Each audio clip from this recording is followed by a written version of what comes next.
Les fractions. Ah, les fractions.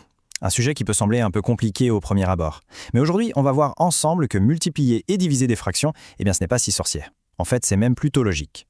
On se retrouve face à un calcul comme ça, et tout de suite on peut penser « Oula, mission impossible ». Mais pas du tout. Voyez ça plutôt comme un petit puzzle. Une fois qu'on a les bonnes pièces et qu'on sait où les mettre, tout s'assemble parfaitement. Allez, on commence par la multiplication. Et là, petite surprise, c'est sans doute l'une des règles les plus simples de toutes les mathématiques. Oui, vraiment. La règle est d'une simplicité enfantine. Il y a juste deux choses à faire. D'abord, on multiplie les chiffres du haut entre eux, ce qu'on appelle les numérateurs. Et ensuite, on fait exactement la même chose avec les chiffres du bas, les dénominateurs. C'est tout. Regardons un exemple pour que ce soit bien clair. Si on a 1 demi fois 3 cinquièmes, eh bien on applique la règle. En haut, 1 fois 3, ça fait 3. En bas, 2 fois 5, ça fait 10. Et voilà, le résultat. 3 dixièmes. Simple, direct, efficace. Bon, la multiplication, c'est dans la poche. Passons maintenant à la division. Ça a l'air un peu plus intimidant, hein?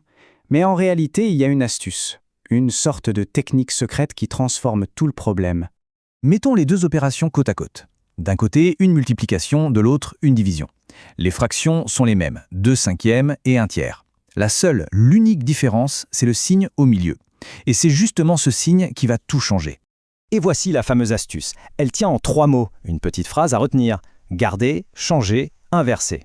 C'est la formule magique qui va nous permettre de transformer cette division qui nous fait peur en une simple multiplication qu'on sait déjà faire. On y va, étape par étape. La première, c'est garder. Ça veut dire ce que ça veut dire. La première fraction, ici 2 cinquièmes, on n'y touche pas. On la garde intacte, telle qu'elle. Facile, non? Deuxième étape, changer. C'est là que la transformation commence. On prend le signe de division et hop, on le change en son opposé, c'est-à-dire un signe de multiplication. Notre problème a déjà une autre allure. Et voici le moment clé. La troisième et dernière étape, inverser. On s'occupe maintenant de la deuxième fraction. 1 tiers. On la retourne complètement. Le 1 passe en bas et le 3 passe en haut. Elle devient donc 3 sur 1. Et le tour est joué. Notre division de départ est devenue une multiplication super simple. 2 cinquièmes fois 3 sur 1, on applique la règle qu'on connaît. 2 fois 3, ça fait 6 en haut. 5 fois 1, ça fait 5 en bas. Résultat final, 6 cinquièmes. La méthode a parfaitement fonctionné.